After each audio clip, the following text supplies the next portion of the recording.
Tweet का मुद्दा यह है कि मायावती और अखिलेश यादव के बीच काशीराम जी को लेकर हाल ही में बड़ा क्लेश सामने आया है, जिसमें दोनों नेताओं ने काशीराम जी की विरासत, सम्मान और उनके नाम पर शुरू की गई योजनाओं व संस्थाओं को लेकर एक दूसरे को गंभीर आरोप लगाए हैं। मायावती जी का आरोप, सपा की सरकार ने काशीराम जी के नाम पर रखे गए जिले व संस्थाओं का नाम बदल दिया, योजनाएं बंद कर दी, काशीराम जी पर सम्मान देने में दोहरापन दिखाया।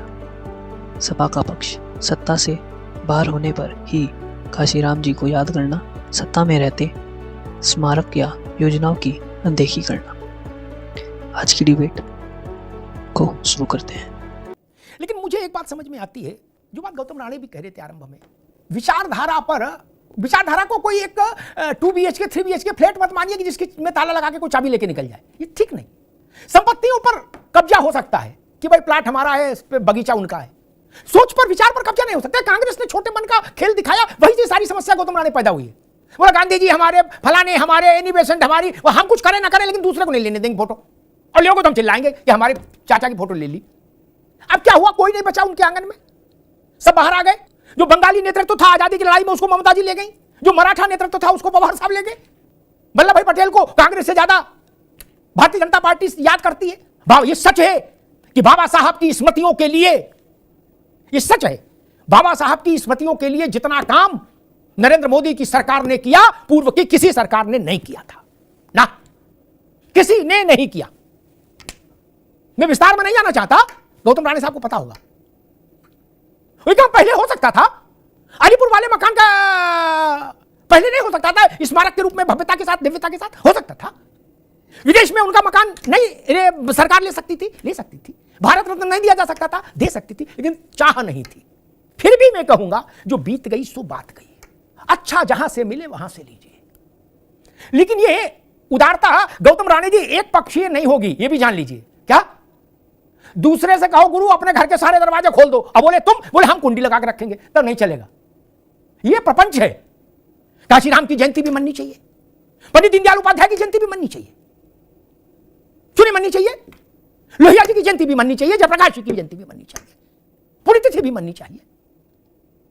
यह नहीं चलेगा कि हम दीनदयाल उपाध्याय का नाम सुनते ही हम एकदम कपड़े फाड़ देंगे और छत से कूद पड़ेंगे नीचे। क्यों भाई, क्यों कूद पड़ोगे?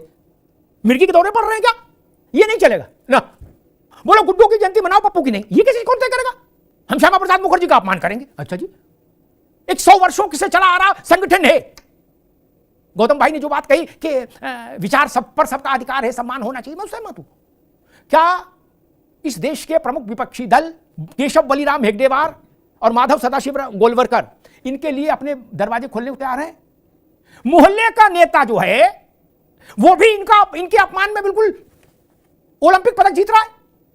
नहीं, गौतम राणे जिसको कुछ समझ नहीं, जो सऊर से छोले भटूरे नहीं बेच सकता, वो भी चौराहे पर पान खा के 2 बटन खोल के कह रहा कौन है हेगडेवार, कौन है गोलवरकर, बताइए। उससे ये सुनने के बाद ताली बजाने वाले लोग ये नहीं कह सकते कि नहीं पुरखों को पुरखा मानिए, नहीं कह सकते। हमारे पुरखों को गाली दो और कहो कि तुम हमारे पुरखों को माला पहनाओ, ऐसा कोई होता है? कोई बुड़बक है क्या? अपमान होगा तो सारे पुरखे अपमानित होंगे। इसलिए अच्छा रास्ता यही है, सबके पुरखों का सम्मान करिए। मान लीजिए हमारे परवावा का अपने चचेरे भाई से नहीं बनी, तो हमको क्या हक हासिल हो गया कि हम उनके चचेरे भाई को गाली दें? हम उनके बराबर हैं क्या? भैया मुझे बताओ ना। चौगुरजी के इटावा के चौगुरजी के चौराहे पर खड़ा होकर आदमी बीड़ी पीता हुआ और गोलवर्कों को गाली दे, तो शोभा नहीं देगा ना।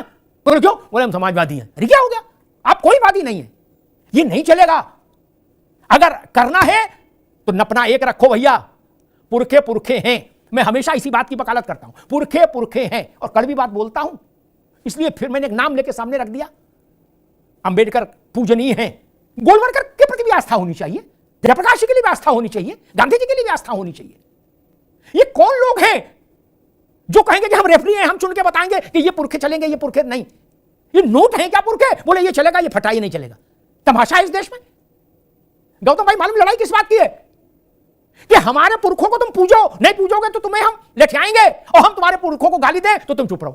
क्यों? बोले हम सेकुलर नहीं है क्या? तुम्हें हमारी कसम बोलना नहीं, गाली देने दो हमको। क्या? बोले काहे गाली दोगे? बोले हम सेकुलर हैं। अब ये नहीं चलेगा। कश्मीर से कन्याकुमारी, असम से गुजरात तक भारत में यही परिवर्तन आया है धर्मेंद्र जी। क्या ये थेतराई अब नहीं चल सकती? जनता ने बता दिया कि हमें मंजूर नहीं थेतराई। जो छोटे छोटे लोग जिन्होंने कुछ पढ़ा नहीं, लिखा नहीं, जिनका कोई सामाजिक दृष्टिकोण नहीं, वो भी ज्ञान दे रहे हैं, बोले नहीं फलनवा चोर था। आप उसके पांव की धोन नहीं हो यार, आप कैसे कह सकते हो ये बात? गौतम राणे, आपने ऐसे तमाम विचारक देखे होंगे ना, जो किसी के लिए भी बोल दे रहा है वो चिरकुट था, नहीं देखे होंगे? वो अपना नाम नहीं लिख सकता हिंदी अंग्रेजी किसी में, वो उस पीढ़ी के सूर्य के समान चमकने वाले लोगों को चिरकुट बता रहा है। क्या? क्योंकि हम लोगों ने पार्टियों के अंदर जहर भर दिया, तेजाब। क्या? कभी पार्टियों ने अपनी आंतरिक मीटिंग में यह बताया ही नहीं कि आज जो जिंदा है नेता, उन्हीं को गाली गलौज करना है आपस में हम लोगों को, पुरखों को नहीं। पार्टियों के नेतृत्व की जिम्मेदारी है कि अपने काडर को यह बताएं कि अभी जो चुनाव आपके खिलाफ लड़ रहे हैं उन्हीं की गाली गलौज करो, पुरखों से नहीं। पुरखे सबके साझे हैं, बाबा साहब हो, गांधी जी हो, लोहिया जी हो, हेगडेवार जी हो, गोलवारकर जी हो। ये कीचड़ उछालने की परंपरा भारत की परंपरा नहीं है। हमने तो चारवाक को भी ऋषि कहा, चारवाक को भी ऋषि कहा, जिसने कहा यावत जीवेत सुखम जीवेत ऋणम कृत्वा घटम पिबेत, हमने उसको भी ऋषि कहा। हमको हक नहीं हासिल है कि हम चारवाक को अभद्र भाषा इस्तेमाल करें, इसलिए हम कहते हैं ऋषि। लेकिन आज की राजनीति में इतने कमजोर लोग हैं कि वो अपनों से 100 गुना बड़े विशाल व्यक्तित्वों पर भी कीचड़ उछाल रहे हैं, बौने। सूरज पर कालिक पोतने की कोशिश कर रहे हैं जुगनू। यह दृश्य ठीक नहीं। धन्यवाद। ऐसी ही वीडियोस को देखने के लिए मेरे चैनल को लाइक, शेयर एंड सब्सक्राइब करें और मिलते हैं एक न्यू वीडियो में।